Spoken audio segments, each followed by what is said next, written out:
Bazı yerler kapalı ama baksana şuna nasıl. Bizimkiler geziyor ya. Parası olan geziyor. Parası olmayan yine geziyor.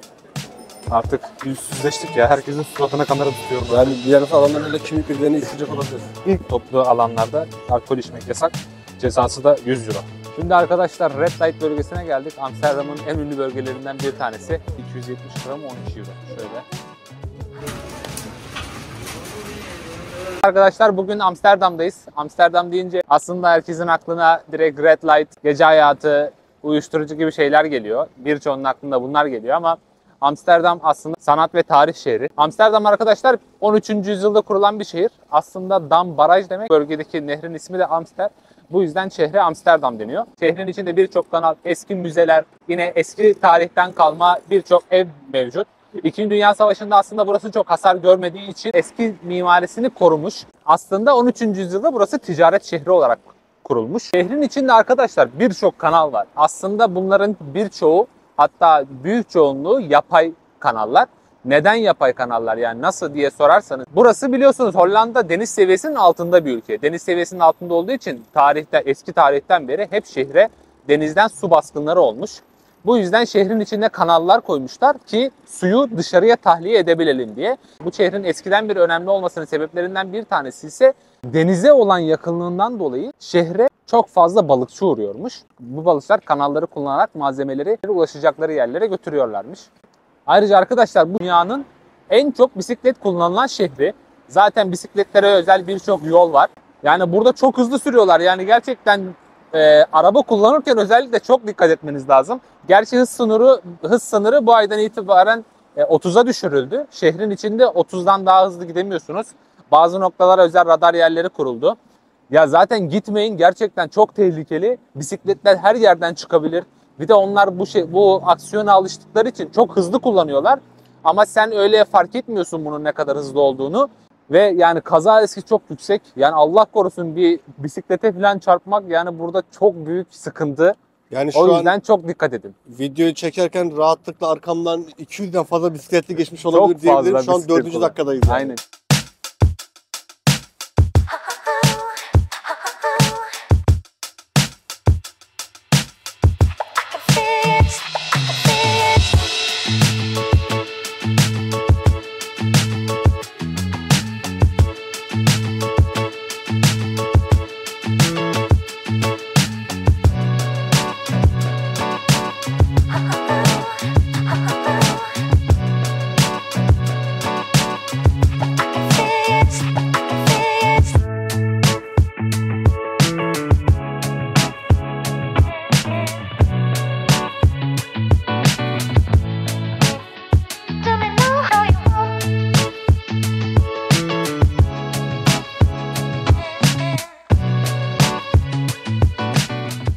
Şu teknelerden Groningen videosunda da bahsetmiştim. Bunlar 2. Dünya Savaşı'nda atıl olan gemiler aslında.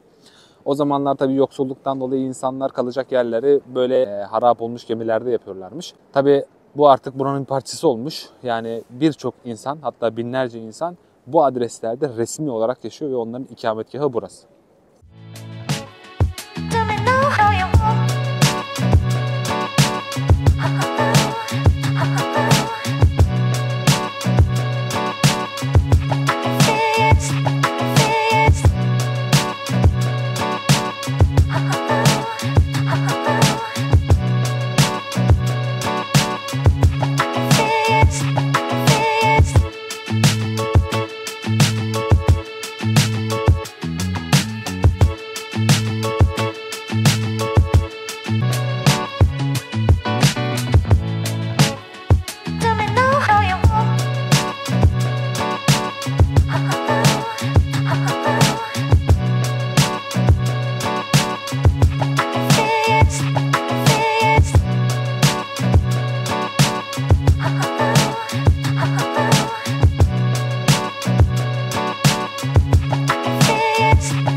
Şunlarla aran nasıl, makaronlarla?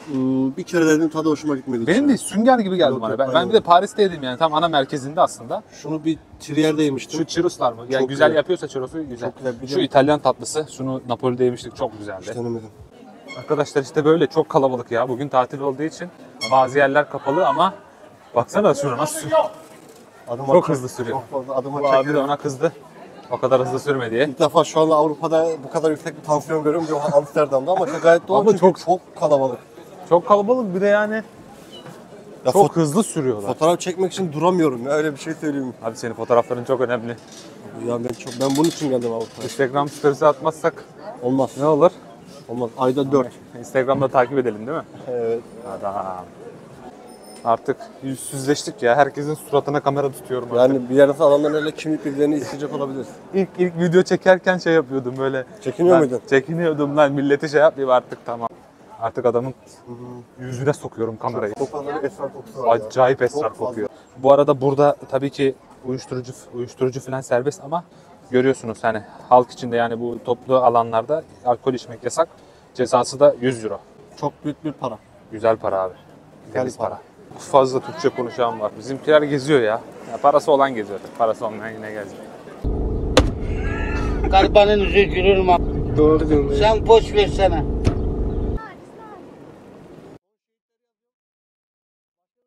Şimdi Dam Meydanı'na geldik arkadaşlar. Burası meydan olduğu için doğal olarak çok kalabalık. Aslında 1600'lü yıllarda burası belediye olarak inşa edilmiş. Ve tabii şehir bunun etrafında büyümüş. Bu meydanın etrafında çok fazla müze ve tarihi eser de var. Yeni kilise, Kraliyet Sarayı ve Madame Tussauds Müzesi aslında bunlardan bir tanesi. Belediye binası daha sonradan kraliyet ailesine geçiyor aslında. Biliyorsunuz Hollanda hala monarşiyle yönetilen bir ülke. Yani kral ve kraliçe devam ediyor aslında. Bu yüzden de taç giyme törenleri burada yapılıyor. Tabii kraliçenin yetkileri kısıtlı. Yani öyle bildiğimiz kral ve kraliçe değil ama yine de anayasada hakları korunmuş bir şekilde halen günümüzde devam ediyor. Kendi kültürlerini koruyorlar. İkinci Dünya Savaşı'nda aslında Nazilerin geleceği duyulunca kral İngiltere'ye kaçıyor. Bu yüzden dolayı da halkın kral ve kraliçeye, monarşiye olan aslında inancı yıkılıyor. Ama kültürlerini tekrar yine de korumak için yani kraliyet soyunda insanlar saygı gösteriyor ve bunlar anayasada hakları korunmuş bir şekilde devam ediyor. Ayrıca burada söylemek istediğim şey, İkinci Dünya Savaşı'nda son ölen insanlar bu meydanda. Savaş bittikten sonra kutlamalar yapılıyor bu meydanda. Ama pencerelerden bazı Nazi yanlıları ellerindeki silahlar halka ateş ediyorlar ve birçok insan burada yine hayatını kaybediyor. Son ölen kişiler burada ölüyor. Çok güzel, aferin. Devam et. Evet, Filistin'e destek şeyleri çoğu yerde var. Almanya'da tabii Almanya devleti biraz bu konuda çok katı. Yani propaganda yapılmasını asla istemiyor.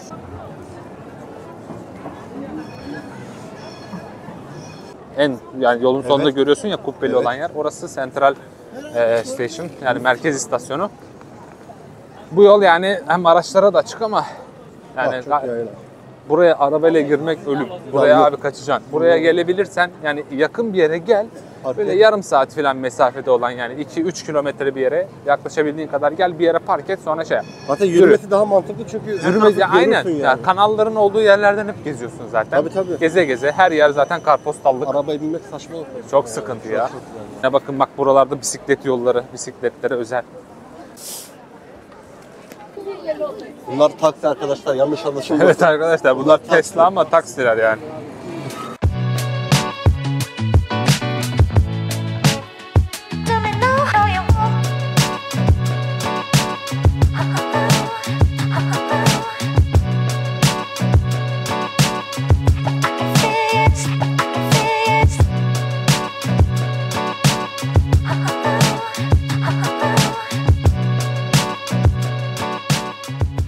Burası Amsterdam'ın aslında tren istasyonu girişinin olduğu bölge.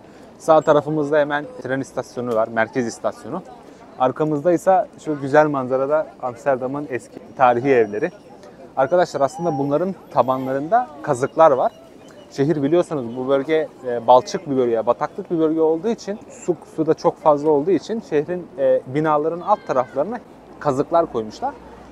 Bu kazıklar binaları tutuyor ancak zamanla tabii ki de zeminin kaymasından dolayı binalar öne, yana, sağa, sola hep böyle kaymaya başlıyor. Bu yüzden bu evlere dans eden evler de deniyor. Biliyorsunuz ki evlerin cepheleri çok dar, pencereler de çok ufak aslında. Bunun sebebi ise o dönemlerde kanallara bakan evleriniz ne kadar çok genişse o kadar çok vergi veriyormuşsunuz. Tabii insanlar çok fazla para ödememek için evlerin cephelerini dar yapmışlar. Tabii ki evlerin içine bu sefer malzemeyi nasıl sokacaksınız? Bu da çok büyük bir problem.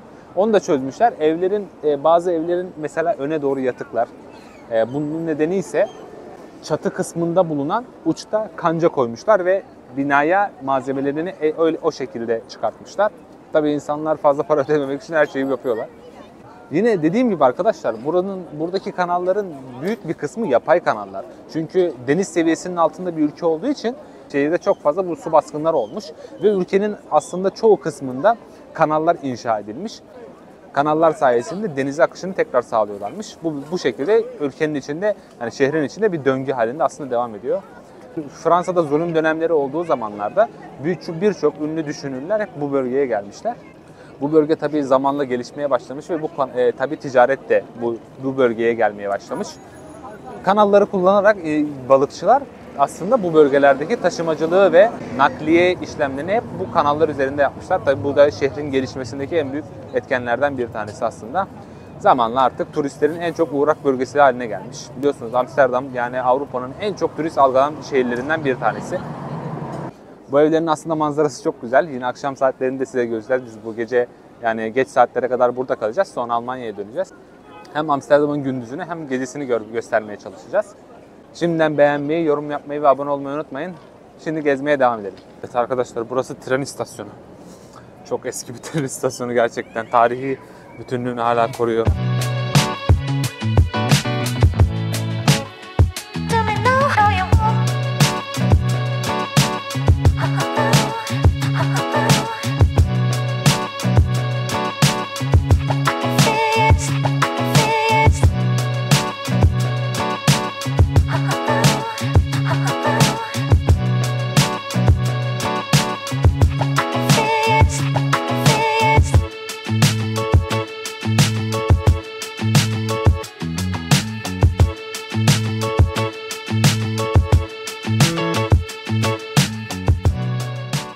Evet Furkancığım, izlenimlerini söyler misin Amsterdam hakkında? Düşüncelerini şu an milyonlarca insan merak ediyor.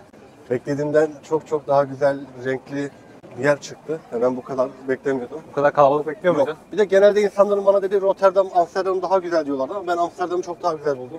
Ben de. Biraz böyle genç bir şehir olduğu için ya da multikültü bir şehir olduğu için olabilir. Ama Ya dediğim- burası çok turistik bir şehir Çok yani. aşağı komple turistik ya burada. Ben turist harici yaşayan bir insan olduğunu çok düşünemiyorum. Gel gör git yani. Ama peki yani bu tarihi eserleri koruma olayına ne diyorsun? Ben buna işte yani bir nevi aslında turist çekmesinin bir sebebi de bu. İnsanlar biraz eski yapıları görmeyi çok seviyor. Eminim siz de öylesinizdir. İnşallah ses iyi gidiyordur ya. Çok gürültü var. Çok fazla. Yani inan şu Yani. an yürümekte biraz zorlanıyorum desem yeridir. Zaten yolda fotoğraf çekemiyordum ya. Senin fotoğrafların çok önemli ya. Instagram için atmamız lazım. Takipçilerim bekliyor. Yaklaşık 42 tane takipçim var. Hepsi şu an elleri beğen butonunda bekliyorlar. İnsanlar abone olmasını söyleyelim ama değil mi? Arkadaşlar kesinlikle kanala abone olmayı lütfen unutmayın. Takip edip beğenirseniz de çok mutlu oluruz. İmza bugünün rotası yayın ekibi. Oğlum sen bizi uçurdun be. Çok profesyonelleştik. Arkadaşlar güzel bir ekiple çalışıyoruz. Umarım yani ortaya güzel bir şeyler çıkıyordur. Geri bildirimler çok önemli. Lütfen oraya yani bizim de hatamız olabilir. Onları yazın. Yani şu olması Tabii lazım, ki. bu olması lazım. Kesinlikle hatası bu olmaz. İnanın hepsine dikkat ediyoruz. Tek tek okuyoruz. Elimizden geldiğince cevap yazmaya çalışıyoruz. Bak ben mesela İstanbul'da büyüdüm. Bak burada kanalların olması, insanların binip gezmesi falan çok iyi. Ayrıca kanalların da arkadaşlar burada eğer şeyden en ucuzu Rotterdam Santral'in önündeki bir yerde 15 euro saatliği. Yani eğer yapmak isterseniz yapın. Ya şimdi ben İstanbul'da Boğaz turu yapmış bir insanım. Ben İstanbul'da büyüdüm. Tabii ki bir İstanbul asla olamaz ama insanların zaten büyük bir kısmı buraya sanat için, tarih için, gezmek için, yapmak için gelen çok insanlar var. Buna okeyiz. Ama Avrupa'dan aslında Amsterdam deyince Amsterdam'a gelmelerinin büyük sebebi ne? Gece hayatı. Gece hayatı. Evet. Şimdi o bölgeleri de size göstereceğim gösterebildiğim kadar ama buradaki asıl olay büyük bir kısmı. Tabii ki normal gezmek için de gelen çok insan var. Herkes için öyle diyemeyiz. Genellikle Amsterdam deyince gece hayatı, uyuşturucu ve eğlence geliyor Eğlence yani geliyor. insanların aklına. Ama yani gözü gelecek çok güzel yerleri de var. İnsanlar buraya eğlenmek için geliyorlar. Çünkü burada uyuşturucu satışı serbest. Uyuşturucu satışı işte serbest olduğu için insanlar buraya geliyor. Kullananlar kullanıyorlar, eğleniyorlar. Şimdi burada ticaret açısından çok iyi bir şey olabilir. Ama halk açısından öyle demek Tabii halk çok doğru olmaz. hiç Neden? memnun değil. Çünkü burada hani insanlar sadece eğlenmiyorlar. Herkes doğru düzgün eğlenmiyor yani. Hayvan gibi eğlenenler de var affedersin. Bazıları sınırını aşıyor ve etrafa zarar verenler, kavga edenler, Burada bıçaklı saldırı olayları da çok oluyormuş. Hırsızlık olayları çok oluyor. Yani bundan dolayı burada yaşayan halk çok da memnun değil bu kadar kalabalıktan. Ama gel gör ki turizm, yani ekonomi çok çok önemli, yani sistemin devam etmesi için. Bir yanda insanlar seviniyor ama bir yanda üzülenler de var. Bu yüzden Hollanda hükümeti geçen sene bir karar aldı. Amsterdam için sadece geçerli. Ülkeye turist girişini azaltmak için Amsterdam'a inen uçak ve gemilerin sayısına çok fazla bir kısıtlama, çok fazla bir kısıtlama getirdiler. Artık herhalde bir yerde turist de istemiyorlar. Çünkü Amsterdam'ın dediği gibi Amsterdamlılar bu durumdan çok aşırı şikayetçiler. Ayrıca şehrin içinde araba kullanırsanız dikkat edin. En fazla hız sınırı 30. Bazı yerlerde radar var ve cezalar yüksek. Ona da dikkat edin derim. Normalde park yeri bulamazsınız, imkansız. Çok zor. Arkadaşlar şimdi peynir dükkanına geldik. Burada size fiyatları göstereyim. Şöyle çeşitli şeyler var. Black garlic diyor, bu siyah sarımsak. Ne kadarmış fiyatı? 17.95. Yine pesto soslu. 270 gram 12 euro. Şöyle. Bu neymiş? Arkadaşlar 24 aylık bir bekletilmiş peynir var. Neyle ama bu? Hiçbir fikrim yok. Hiçbir fikrin yok. Çok güzel. Ha, rich kremi diyormuş kanka. Oo. Yani sen çok güzel. Deneyelim. Şöyle alıyoruz. Burada deneyebiliyorsunuz. Bu kremalı olanmış. Oha. Yemin ederim çok iyi. 270 gramı 21 euro, 22 euro. Ama tadı çok güzel değil mi? Çok harika. Bir de şurada var. Şunu da deneyelim. Bu tuzlu kanka. Severiz. Tuzlu sever misin? Çok. Deneyelim. Abi hep o sütün tadı geliyor ama. Yemin ederim mükemmel. Ekmek getirseydik yanımıza yerdik ya. Benim ekonomi programları izliyorum ya. Baba sen ekonomistsin zaten. Abla 5 tanesini birden bastırdı. 3 tanesi yere düştü. Neyse. Yemin ederim çok güzel lan tadı. Mükemmel ya. Bir fırt daha alacağım. Al bakalım, karnını doyur. Dışarıda yemek yok.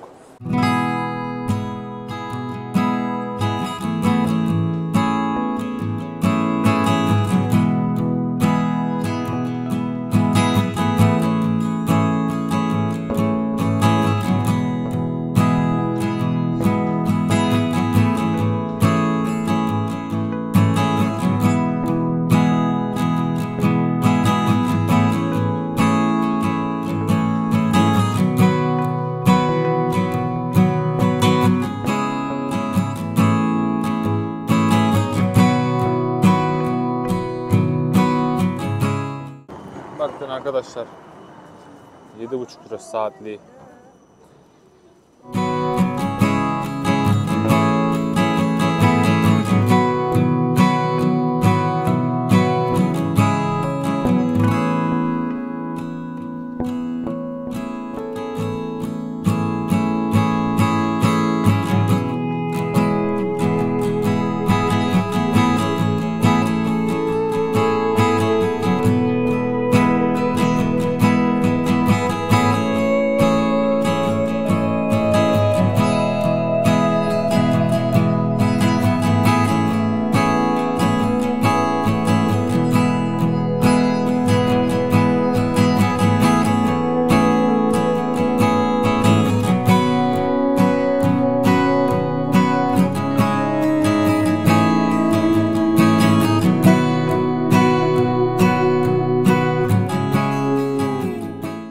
Evet arkadaşlar, şimdi Anne Frank House'un önündeyiz. Şu arkamda görmüş olduğunuz Anne Frank'ın 2. Dünya Savaşı'nda kaldığı yer. Anne Frank kim diye soracak olursanız, kendisi aslında Yahudi kökenli, Almanya'nın Frankfurt şehrinde doğan bir Alman yazar.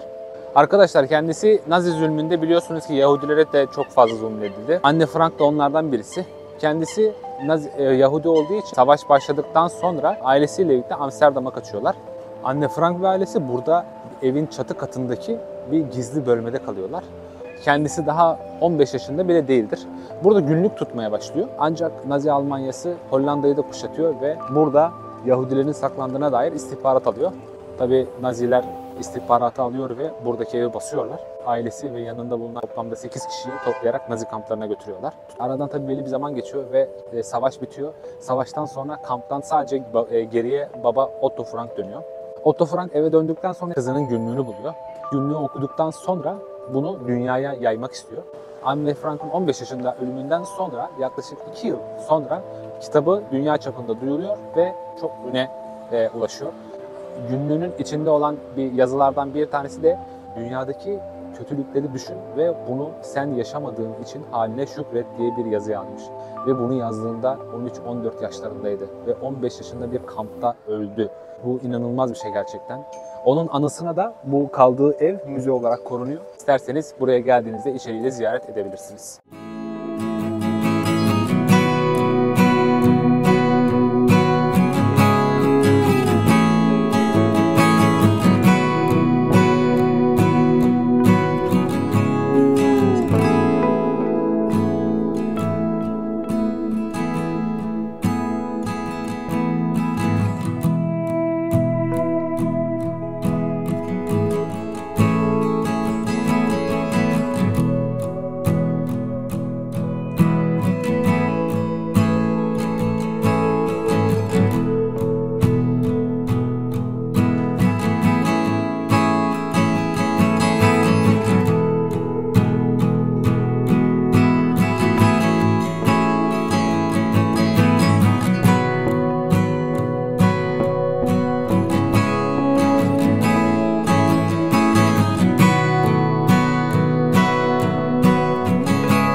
Şimdi arkadaşlar Red Light bölgesine geldik. Amsterdam'ın en ünlü bölgelerinden bir tanesi.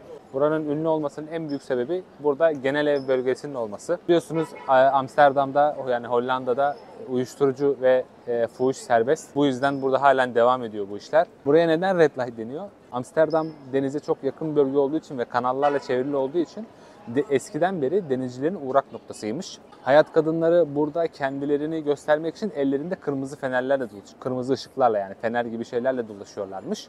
Bu yüzden bu bölgeye Red Light deniyor. Yani kırmızı ışıklar. Özellikle Avrupa'nın çoğu yerinden insanlar geliyor. Çünkü uyuşturucu serbest olduğu için ve fuhuş serbest olduğu için birçok yabancı turistin ilgi odağı. Tabii Amsterdam deyince sadece bunları söylemekle yetinmemiz olmaz. Burada sanat ve turizm de çok gelişmiş ve eskiden beri çoğu insanın uğrak noktası. Arkamda görmüş olduğunuz The Bulldog Hotel ise Amsterdam'ın en ünlü kafe shoplarından bir tanesi. İçeride marihuana satıyorlar.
Şimdi arkadaşlar patates aldık. Biraz yürüdük, acıktık. Bunun böyle large boyutu aslında. Çok fiyat farkı yok. Ufak boy alırsanız 3.75, orta boyu 4.5, large boyu da yani en büyük olanı da 5 euro. Buraya biliyorsunuz Amsterdam'a geldiğiniz zaman patates yemeniz lazım. Ya patates var ya da bu waffle var. Biz patatesi tercih ettik. Şöyle bir sarımsak sosu ve ketçap sosu aldım. Totalde hepsi 5 euro. Şöyle deneyelim. Şu normal patates.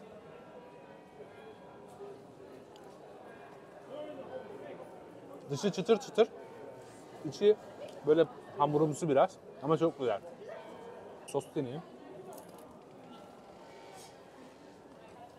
Sarımsak her zaman güzel ya. Gelirseniz mutlaka deneyin.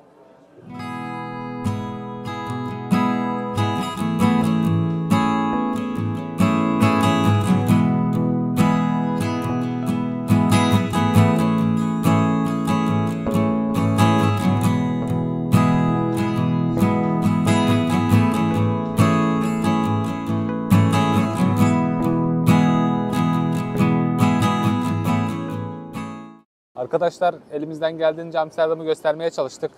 Bir yolculuğumuzun daha sonuna geldik. Umarım beğenmişsinizdir. Eğer beğendiyseniz lütfen yorum yapmayı, beğenmeyi ve abone olmayı unutmayın. Şimdi biz 4 saatlik bir yolculuğumuz var. Almanya'ya geri döneceğiz. Nasıldı Amsterdam? Amsterdam güzeldi, Hollanda gezisi de güzeldi. Burada sizlerle beraber olmak da çok güzeldi. Ben bu videoda sizlere eşlik ettim. Ben çok mutlu oldum. Umarım siz de mutlu olursunuz. Nasipse bir dahaki videolarda inşallah denk gelirsek tekrardan görüşürüz. Kendinize çok iyi bakın. Arkadaşlar kendinize iyi bakın. Bir sonraki videoda görüşmek üzere. Hoşçakalın.